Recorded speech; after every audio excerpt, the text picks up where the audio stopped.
Welcome to Business Tech Africa. And today we are going to talk about, does South Africa have an illegal immigrant problem? Our take on Business Tech Africa is that South Africa does not have an illegal immigrant problem. And as South Africa heads into a week of potential protests and the inevitable violence that often follows these protests, it's an important point at which the whole African continent perhaps needs to stop and take stock. The narrative and the framing around the current unhappiness in South Africa have been shaped as one of illegal immigration and unemployment. And certainly the fact that unemployment in Africa's largest economy is one of the highest globally, and that unemployment in younger age groups, particularly, is around 50%. This should be enough for major efforts to be undertaken to fix this. No other motivation is needed. This must be corrected. But to blame the lack of jobs on illegal immigrants is, however, off target. So, where should the conversation shift to? We believe that the conversation should shift to this: South Africa does not have an unemployment problem. Rather, it has an employment creation and business policy problem. And South Africa does not have an illegal immigrant problem. Rather, it has a corruption problem.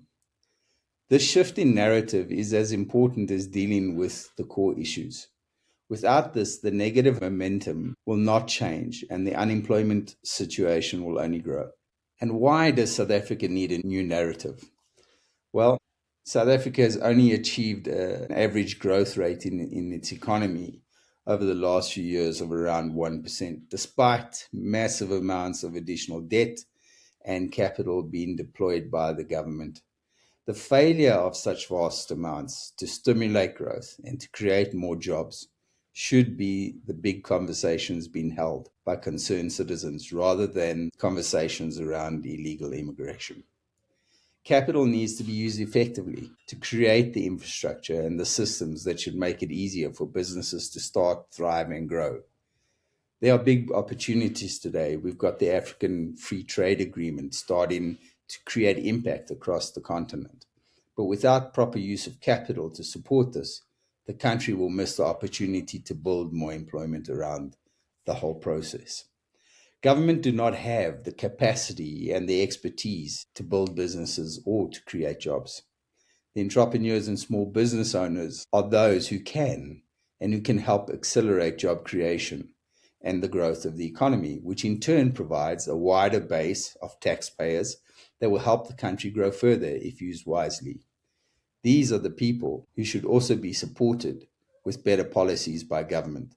Government should be helping and not obstructing business owners in doing what they do best, building businesses and the associated job creation that goes alongside this growth. South Africa has highly restrictive policies for businesses that urgently need to change. There's a strong correlation between the ever-growing layers of restrictive regulations and the rapid deindustrialization of South Africa, once the manufacturing capital of Africa. Accountability has to become the new standard. The failure of government and the correct deployment of capital raises the second issue, that there's endemic corruption that has grown at every level of government in South Africa. And this has allowed the flow of capital to networks of politically connected persons instead of achieving the desired result of improved infrastructure and services. This, unfortunately, is not something that's unique to South Africa and is a global problem. However, the extent of the corruption in the country has become a crisis, and it has further corrupted the law and order arms of the public service, who seem to serve the interests of the corrupt rather than that of the citizens of the country. This corruption has further allowed the free flow of illegal immigrants into the country.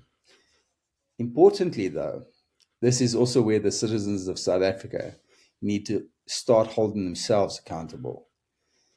They continue and have consistently re-elected political parties and officials who have failed and brazenly abused their position to enrich themselves and their networks.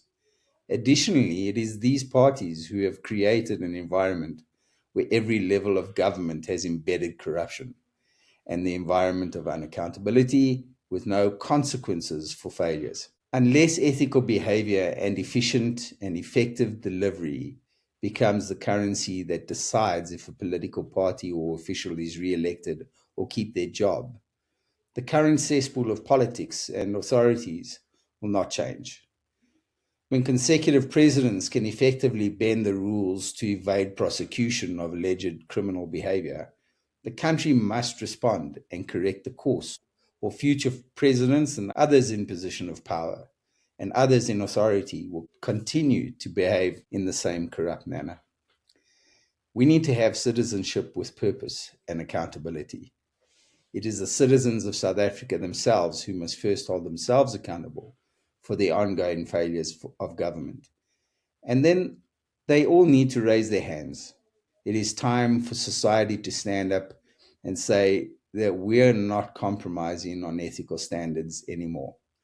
We're going to hold the authorities accountable for their behavior or for their failures and ensure that conditions for optimal job creation are created. It is time for accountability and ethics to be the thing people are protesting for. The business people in the country will then be enabled to build the jobs and the economy that society is calling for. This is Greg Stewart for Business Tech Africa.